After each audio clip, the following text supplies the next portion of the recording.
जोडिया टिमको captain, team players, support staff, यहाँ उपस्थित मिडिया सम्पूर्णलाई आज हाम्रो यो विदाई कार्यक्रममा सबैले दुईटा हामीले म्याचेस खेल्दैछौँ 50 ओभर्सको एकदमै राम्रो नतिजा हामीले ल्याएका थियौँ. So we expect and hope our team to perform with the same intensity and अब नेपाल क्रिकेट सङ्घ अन्तर्गतको यो हाम्रो जति पनि क्रिकेट गतिविधिहरू छन् त्यसलाई अझ निरन्तरता दिने क्रममा हामीले प्लेयर्सहरूलाई जति सक्दो धेरैभन्दा धेरै एक्सपोजर दिएर उहाँलाई अपर्च्युनिटीहरू दिइरहेका छौँ. Next 6 months is going to be very very hectic हाम्रो लागि.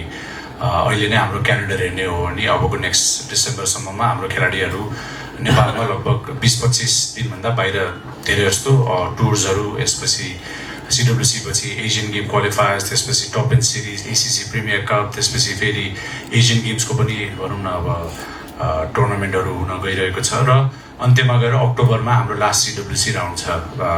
यो सके लगतै नेपाल प्रिमियर लिग पनि हामी आयोजना गर्दैछौँ. So until end of December we expect a very hectic schedule.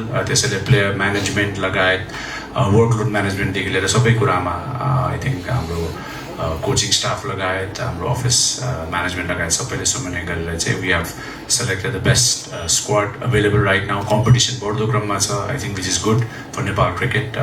यो टिमले लास्ट होम दुईटै सिरिजमा गजबको प्रदर्शन गर्नुभएको पनि छ and we expect the same त्यही कमिटमेन्ट यहाँहरूबाट. So on behalf of cricket association of Nepal our best wishes र यहाँहरूले युरोप टुरमा गएर राम्रो नतिजा ल्याएर पोइन्ट्स एक्युमुलेट गरेर हामीलाई जित दिलाउनु हुनेछ भन्ने शुभकामनाका साथ आफ्नो भनाइ युट्युब गर्न चाहन्छु.